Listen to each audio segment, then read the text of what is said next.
Well, for those of you that don't know this about me, I'm a fan of entertainment. So I'm a sucker for a great movie. I like comedy sketches, stand-up comedy. I enjoy a great TV show, great TV series like many of you, because entertainment is exactly that for me. It's entertaining. Though admittedly, Hollywood in particular, and really the entertainment business, isn't necessarily a popular place for Christians to find themselves working or to be at. In fact, many would presume that the entertainment business can be a pretty un-Christ-like place. There's wicked content put out every day that people enjoy and consume in some form or fashion, and if I'm honest, maybe if we're honest a little bit today, we've probably come across that content before and enjoyed it a time or two.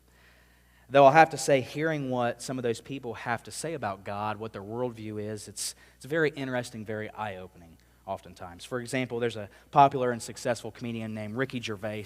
He's got a stand-up comedy special on Netflix, and he pokes around the subject of God often as an atheist, and he questions his existence and makes many jokes at the expense of Jesus, such as him not turning up, as he would say, especially in times of trouble and pain in the world.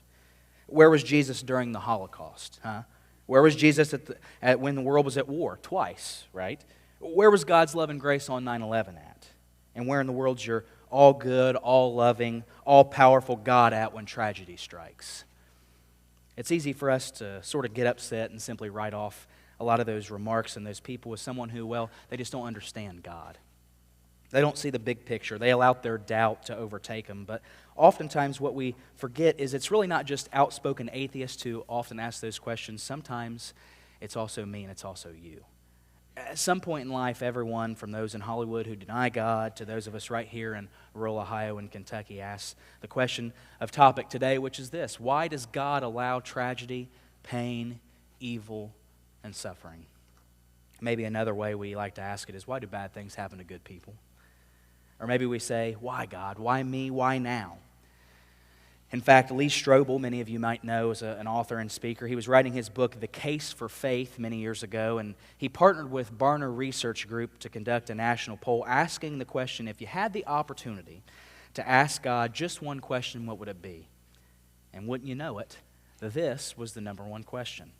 In fact, if you do any simple research on this topic, any list you find, it's pretty much going to be at the top of it, from Christians and non-Christians alike. And I'm sure there's statistics out there somewhere to back this up, but I'm pretty confident in saying that this question, in a roundabout way, has probably caused more people to step away and walk away from the church and question their relationship and their belief in God than maybe any other question in existence ever.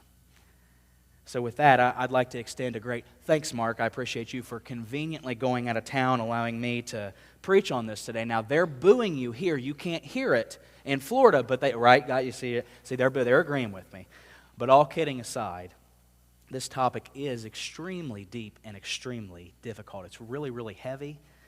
So I need to start off by acknowledging a couple things up front, that if you're suffering right now, if you're at home suffering, if you're here in pain, I just want you to know, number one, you're not alone. We're here for you and we love you at Dry Run. And number two is that when you're suffering, it's extremely difficult, near impossible, to hear this logical explanation and this deep conversation we're about to have while you're in pain. When you're in pain, it's hard to see anything or experience anything other than the pain itself. We know that. So today I've got a little proposal, and that is this. If you're not suffering, if you're not currently in pain, I just need us to listen up, because we need to develop, as Christians, we need to develop a solid theology of suffering before we're in the middle of suffering. Otherwise, we're going to set ourselves up for really some dark times, despair, depression, hopelessness, and possibly even the worst thing, walking away from Christ and His church in that moment. So it's important for us to do our best to develop a good theology of suffering while we're not suffering. But if you are in pain and you're currently suffering, I just want to ask that you do your best to do this for me. Just for a few moments this morning, try your best to just sort of take off and put off that suffering and focus on what God has for us in His Word. And regardless of how you're coming into this message, in this moment, I just simply ask that we do our best to have an open mind to what God has for us right now. This is a very hard and deep subject, and we just need to be open and listen to what God has. And we just need to jump right into it, because there's a lot here, and I'm going to try to do my best in the time we have. It's not easy, all right? You're not going to get an easy, quick answer, a quick response to the question, regardless of how you ask it. I'm not going to be able to give you a quick one-liner, provide a magic silver bullet, gives you the aha moment that answers it sufficiently for anybody that asks it, all right? For everyone to understand that this content and their suffering, it's not going to be easy. There's no instant gratification. You can't just Google and get hundreds of answers. This is very hard, and the fact of the matter is we're going to wrestle with this question for the remainder of our time on earth. But, if we're open to what God is saying, I do believe that we can gain the right insight, the right perspective on how to approach this topic and this question, and I do believe God's given us the tools to answer it in the best way we as human beings can. So today we're going to go as deep as we can, like I said, in the time we have. And naturally, as we do this, more questions might arise for you. So I just encourage you to reach out. You can ask me. If you have those after the service, in your small groups this week is a great place to ask those. Ask a leader in the church here at Dry Run, right? You can discuss it with your family and friends, but always be praying, be thinking, be discussing through this tough question, because it's tough. And I may not cover everything today, but we're going to do our best to develop that solid theology of suffering. So today I'm going to start off the message by giving you the first point, or the first answer as we're calling it, in probably a way that you've never heard or experienced before. You might not ever experience in this way again. Are you ready? Answer number one as to why God allows pain, evil, and suffering is this. I don't know. I'm honest. I don't know. Why you, why me, why now? Honestly, I don't have an answer for you two as to why. And the worst thing I could possibly do would be to stand up here to pretend to give you some quippy way to answer this, downplay your pain. I don't want to do that. This is just too important of a question. This is too important for those of you that are in pain and suffering to just try to give you an answer that may or may not be the singular reason as to why you are suffering. You know, I don't know why Jeremy Burnside, who's a wonderful leader in our local community, has a brain tumor. I don't know why Oakland Keller, the daughter of Luke Keller, who's a pastor at the Cross Church in Lucasville, has to experience a ruthless battle with cancer at 3 years old. I don't know why our very own Kane Lewis, who I love like a son of mine, fell from a tree stand and can't walk anymore. You know, I don't know why many school shootings and mass shootings happen and innocent lives are taken. I don't know why we had to experience a global pandemic. I don't know why many of us in this very room have had to endure or currently are enduring the loss of loved ones, intense battles with cancer, disease, illness, transplants of vital organs, infertility struggles, being told you can't have children, the loss of a child, whether in the womb or out, all of the tragedy that comes with having children, chronic diseases, mental illnesses, pain of any kind, battles with addiction, personal struggles, so you name it. You can look around this room, and someone in here has experienced that pain, that suffering, and maybe they are right now. And I don't have the answers for that. I wish I did.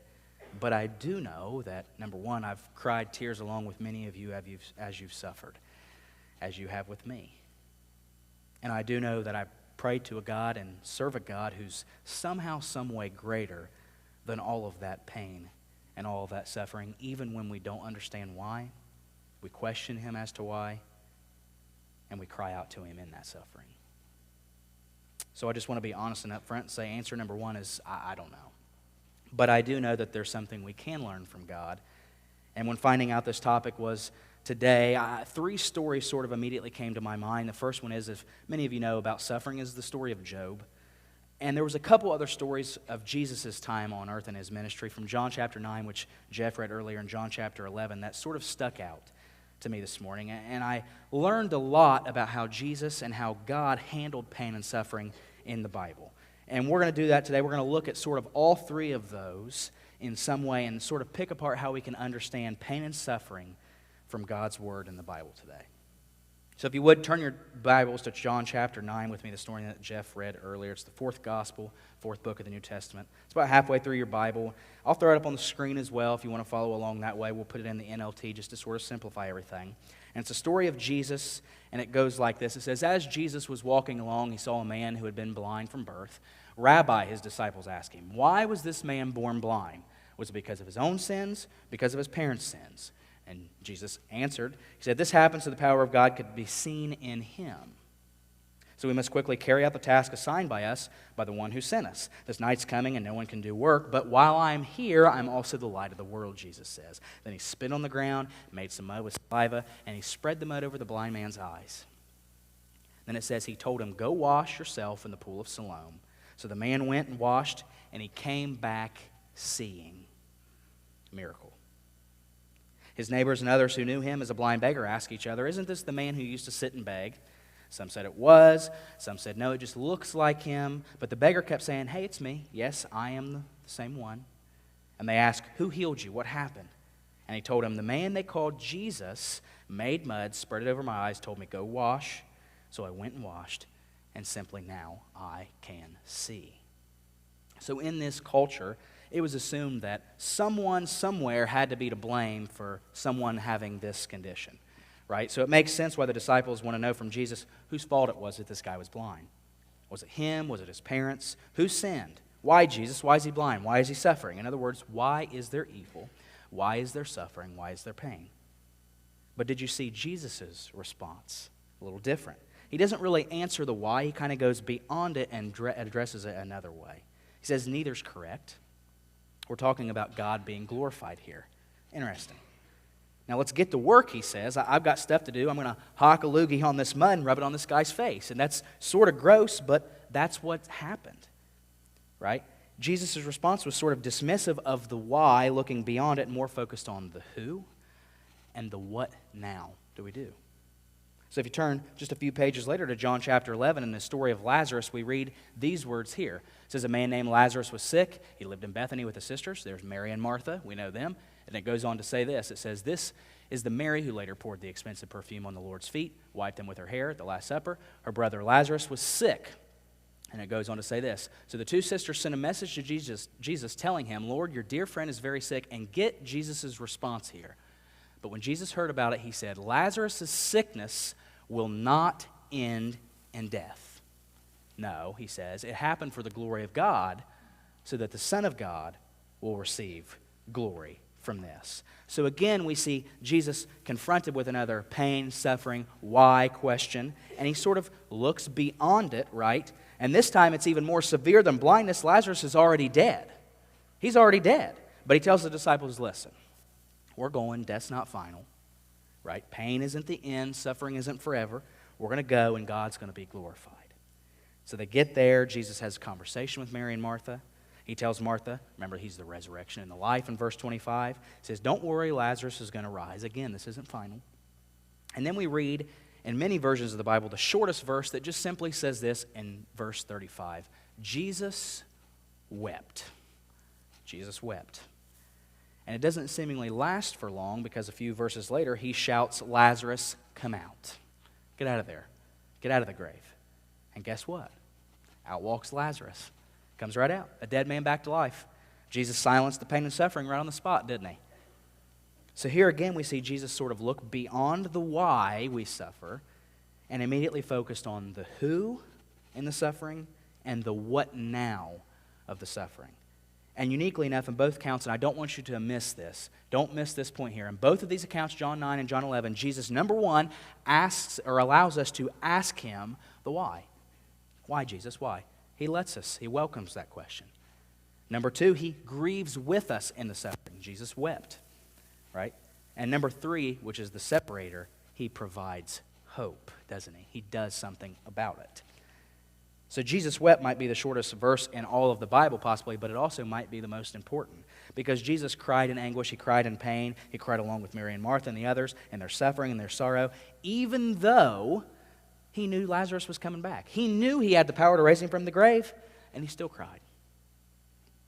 See, Jesus understands the pain and the suffering you're going through is valid.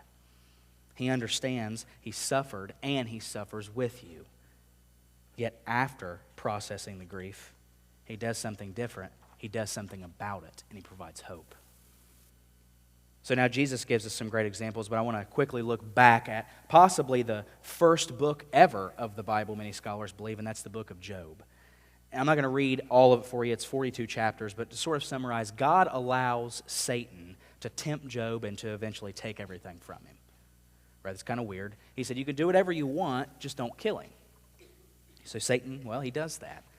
Job eventually loses everything. He suffers big time. He loses his wife, loses his kids, he loses his home, his health, his wealth, everything, all of it. Yet, this is very important, throughout the entire book of Job, it says he never once blames God, curses God, or loses belief in God, even though everyone in his life tries to tell him to. Then we hear, after 37 chapters of pain and suffering and evil, by the way, and he never loses belief, we hear God have a conversation with Job starting in 38. And essentially, God does sort of the same thing. He looks beyond the why, and he once again focuses on the who and the what now. So God basically says, who is anyone to question me? I'm God. What man is like me that they would fully understand? In fact, let me just give you a taste of what he says. Look at this in 38 when he says this to Job. He says, where were you when I laid the foundations of the earth? Tell me if you know. And then he goes on to 40 and says this, do you still want to argue with the Almighty? You're God's critic, but do you have the answers? Now, I can tell you I don't want any piece of that, okay? I don't want any piece of that. How about this? In Psalm chapter 10, I believe we have a good example of that. Do we have that up there? We don't have that up there? That's okay. We'll come back to that. I don't know. I'm not the smartest guy, right? And I don't always have the answers, but it seems to me that when I look for a biblical response to pain and suffering from both the Old and the New Testament, from before Jesus' time, during Jesus' time, both seem to lead really to one thing, and that's looking beyond the why, focusing on who matters in the suffering, and what do I do with it. So if I'm honest, I've asked this question, like many of you, many times in my life. And I don't know if you're like me, I've just searched and searched for answers to this, and I just never found one that really set right with me. I just never felt like, man, this is great. This person said this. I can really get on board with this. This is a great answer.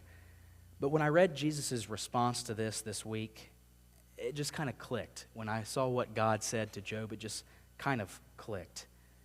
I thought, am I and are we asking the right questions? Are we?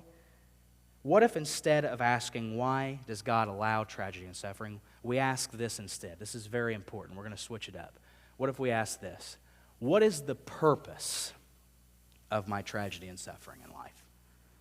What if instead of immediately going to, woe is me, or mentally shifting the blame somewhere else, we stop and accept the fact that we're going to suffer a little bit. It's going to take place. And instead of asking, why me, why now, why us, rather we move to, what good can come from this?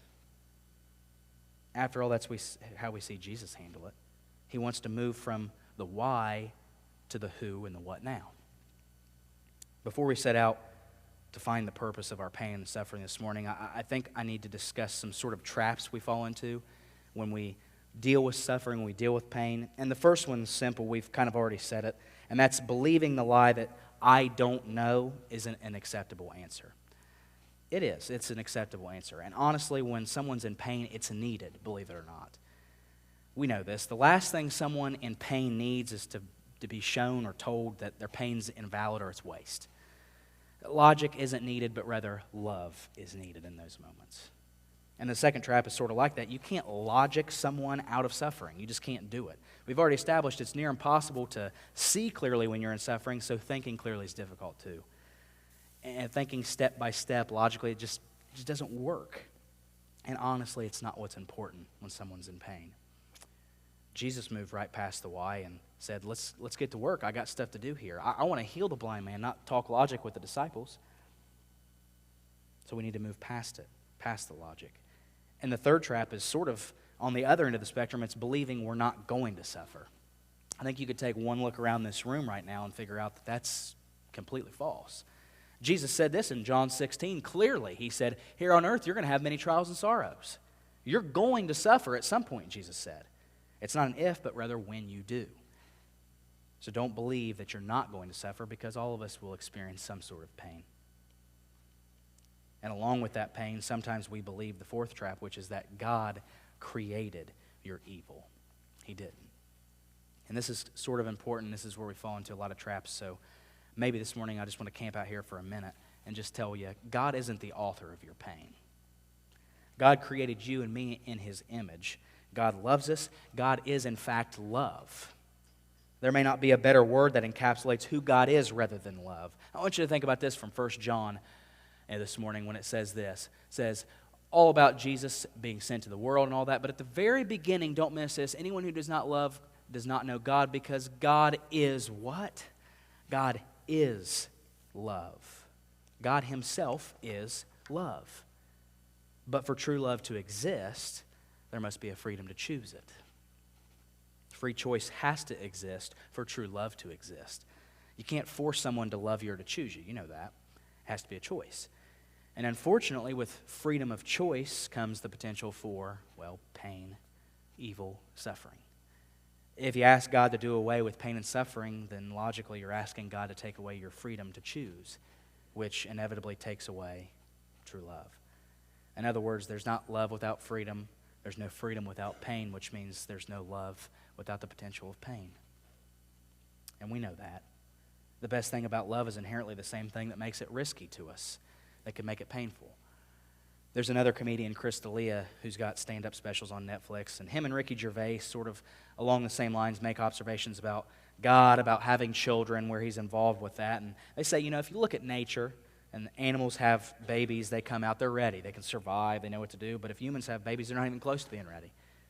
And they say, why in the world would you want to have children or have a child if you spend so much time teaching them how to live and how to survive, and they mooch off of you for 18 years and sometimes longer than that, right? Well, if you're a parent today, you know exactly why you have children.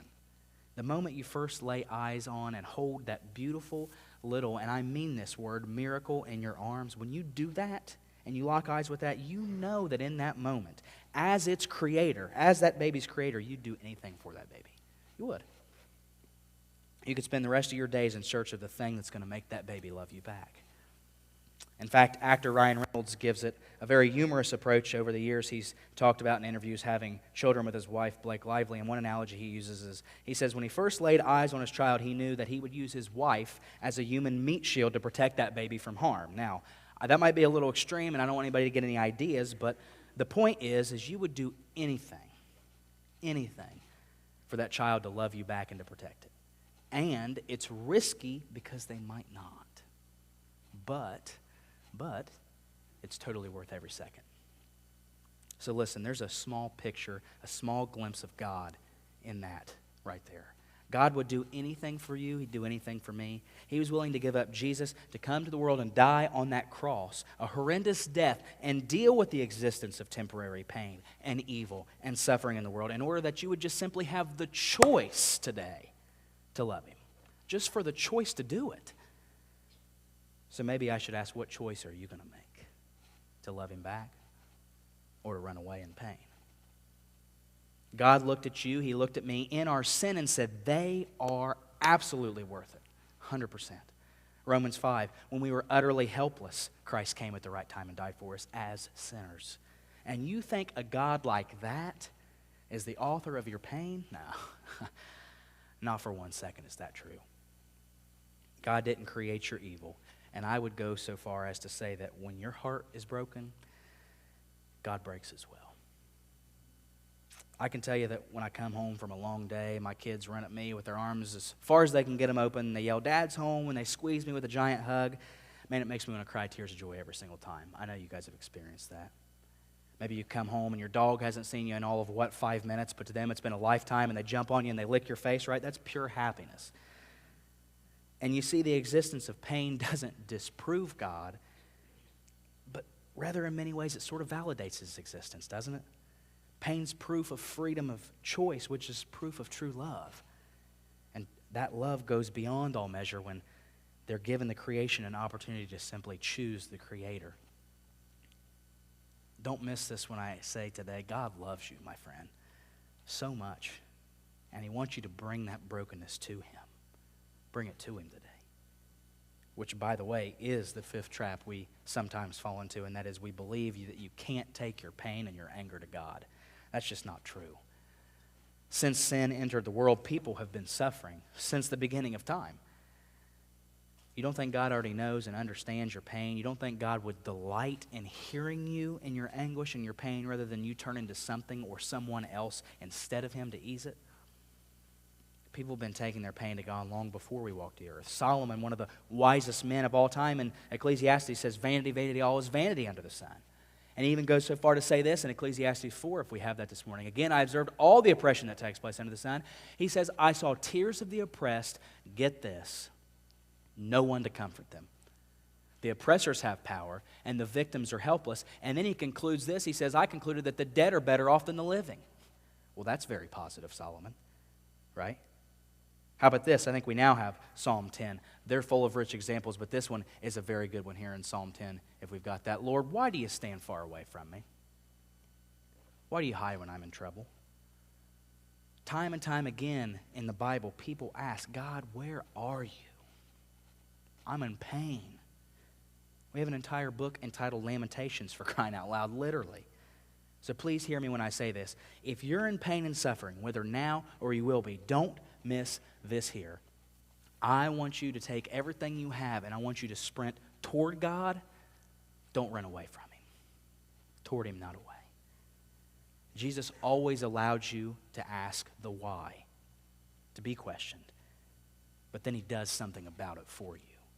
He focuses on finding meaning in the pain and moving away from the questioning of the purpose. But then there's this little trap, number 6, we tend to play a little game called Who Suffered More, Me or You? Well, I tell you, this isn't a game show.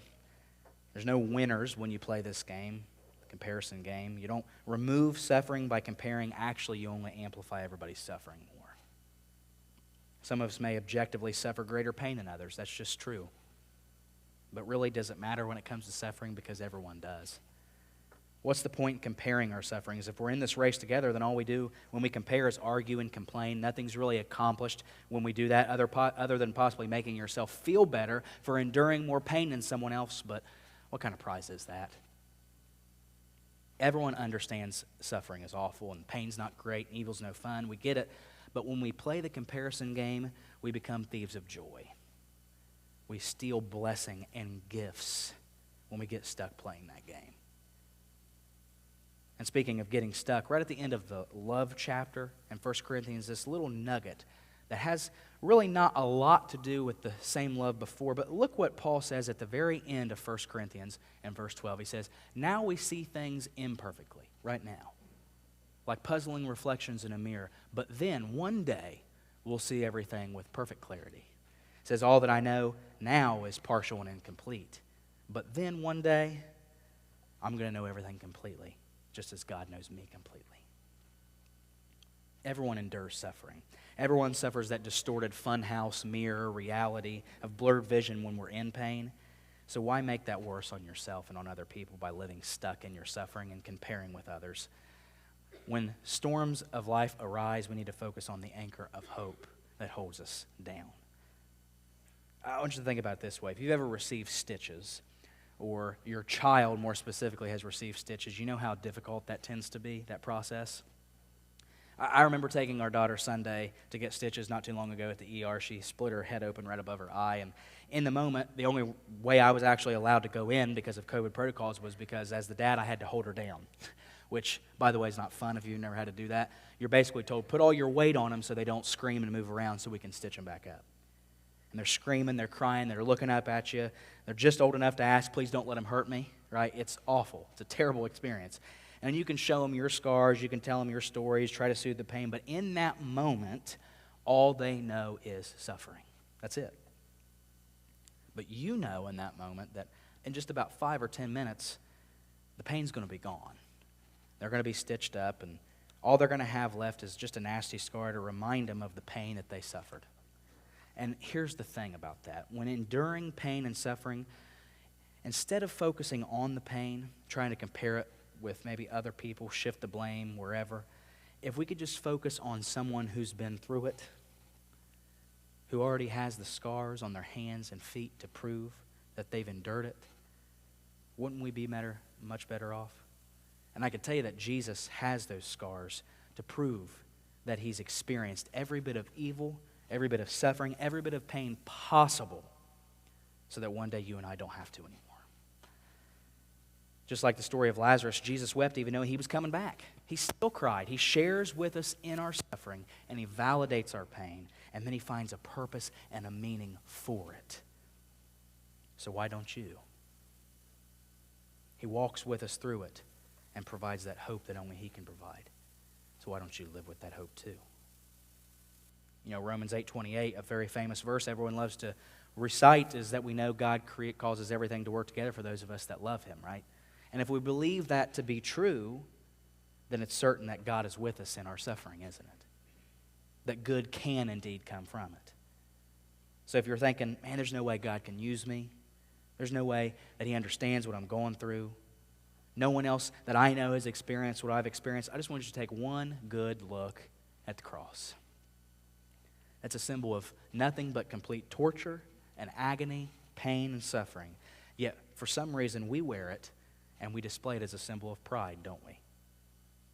In other words, God took the worst thing that has ever happened, Christ dying an undeserved death on a criminal's cross, the worst thing ever, and turned it into the best thing that's ever happened, salvation and eternal life for all who believe in that Jesus. And you're telling me that God can't use you too? Nah, He can, and He will, and He wants to. So if answer number 1 was no, even if we don't know or I don't know, answers number 2 and 3 have to be this: for your growing and for you to show others. And here's what I mean by that. If we're to find meaning and purpose in our pain and our suffering and look sort of beyond the why as we see Jesus do, we need to understand who can benefit from our pain and suffering. It's still pain, it's still suffering, but somehow, some way we can use it. In other words, there's 3 gifts that have to do with suffering. Number 1 is you. You get a gift from suffering. Number 2 is others get a gift from your suffering and from suffering. And number 3, God is a gift and provides a gift in suffering. 1 Peter chapter 1 has a couple good things in there. He says, be truly glad there's wonderful joy ahead, even though you have to endure many trials just for a little while. And he goes on to say this: these trials will show that your faith is genuine. It's been tested as fire tests and purifies gold. Though your faith is far more precious than mere gold. And he ends it by saying, so when your faith remains strong through many trials, it's going to bring you much praise and glory and honor on the day when Christ is revealed to the whole world. See, our pain and suffering can be used for our growth. You get this gift of peace, of comfort, of knowing that, well, number 1, you have that because of Jesus, and only He provides it. But number 2, that you can grow closer and more intimately in a relationship with Him due to the pain and suffering you experience. So you receive the gift of a future glory when you endure it. Paul puts it in Romans 5 like this: when we too can rejoice when we run into problems and trials, for we know that they help us develop endurance, and endurance develops strength of character, and character strengthens our confidence and hope of our salvation. See, once we accept suffering and pain, and we try to find meaning in that suffering and pain, then it's no longer suffering, is it? The second gift, like I said, is for others. Not just you, but other people. In other words, not only is your growth an answer to your pain and suffering, but showing others your faith in your suffering and displaying that perseverance that Paul talks about is an answer to your pain. You can give the greatest gift that you'll ever give to someone else by being able to understand, sympathize, and empathize with them in their pain and their suffering. Ultimately, we have to realize, you know what? The world doesn't revolve around us, and helping others with our experiences in pain and suffering, that brings about a profound sense of purpose and meaning for it. Paul would go so far in 2 Corinthians to say this: He comforts us in our troubles so we can comfort others. That's the point. Like we said earlier, we weather the storms together. Playing the comparison game amplifies everybody's pain. It doesn't help. So we need to help one another, carry each other's burdens through our suffering, because the weight of the world's too much for one person to carry. We know that. And lastly, it's the gift of glorifying God. God's glorified, and we see Jesus talk about that when we endure pain, when we endure suffering, when we help others do the same. When God's relied on and He's sought after to help endure pain rather than being abandoned, left behind, and questioned when tragedy strikes, He's glorified. And everyone involved with that experiences tremendous spiritual growth too. In every example we gave, whether that's John chapter 9, the blind man, John 11 with Lazarus, or even Job, the situation involved tragedy and pain of some kind. But the situation also involved the why question, which was then looked past beyond in order to see the focus and focus on the meaning and the purpose of that pain. In other words, what do we do with it? All of those people involved, other people learning from that one person's experience of pain, whether that's John 9:11 or Job. Someone learned from it, and God was glorified from that, having stronger relationships with everyone. And I can't help but see our pain and suffering similar to that of these stories I'm going to share with you. In the 2016 Olympics in Rio de Janeiro, I think we have a picture there of these two women runners. They sort of ran into each other during the race. They trained for this race, of course, their entire lives as Olympians. Abby Diacostino from the United States on the left in the wheelchair there, and Nikki Hamlin from New Zealand sort of shaking her hand and holding her arm there. She's on the right. And instead of getting angry when they ran into each other and caused each other to lose, they actually helped each other cross the finish line while both sustaining severe injuries. And actually, more recently in the Tokyo Olympics, I think we have a picture of that as well. Those two guys there, Isaiah Jewett from the U.S. and Nigel Amos of Botswana, had a similar experience. They were running the 800, and whenever they crashed, they threw their arms around each other and they walked to the finish line together, and they actually apologized to each other on the way of doing so. But there might not be a better example than with college softball player Sarah Tukolsky from Western Oregon. Many of you may have heard this story. She hit her first home run and last home run ever of her life, which proved to be the game-winning runs against Central Washington, the team they were playing. But in doing so, she missed first base because she was so excited. So when she turned back to touch it, she tripped and fell and collapsed with a devastating knee injury. But to everyone's surprise, hers and the other team, they actually picked her up, carried her around the bases, letting her touch them, allowing the runs to score, inevitably counting as their loss. They lost the game because they helped her do that. And all of these stories sort of remind me we're just kind of limping towards the finish line together sometimes, aren't we? Sometimes some of us may take a fall that gives us a season-ending injury, and sometimes we run without fault. Sometimes we're somewhere in between, yet we all run the race together, don't we? Even when it feels like we're on different teams sometimes, we're not on equal footing, we still run the race together. And wouldn't it be great if instead of focusing on all the noise around us, on the pain, we just sort of did our best to make sure that we all cross the finish line together. We're both in pain, we're hobbling along to the finish, and so why not make it together, right?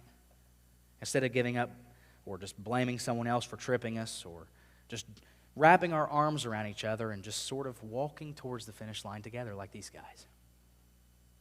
And you know what? Maybe since we're too weak to make it on our own, maybe instead of running away from God, we can slowly hobble toward Him so He can pick us up and carry us home too, just like the softball players. I guess in all of this, the point becomes, why does God allow pain and suffering and tragedy? Well, I don't know for sure, but what I do know is that we serve a God who promises us this in Revelation 21. One day, He's going to wipe away every tear from our eyes. There's going to be no more pain, no more death, no more sorrow, no more crying, no more cancer, no more disease, no more evil, no more suffering. Everything, He says, is going to be gone forever. So why don't we hold tight to the promise of our God who says, I'm going to do away with all of it one day. Everything on earth is just temporary for now. One day when you're home with me, that stuff's not going to exist anymore. So I guess the question today isn't, why does God allow this to happen to me? Why, God, why? But rather, how can I find meaning and purpose in my pain and suffering? It's up to you and to me to ask. Let's pray.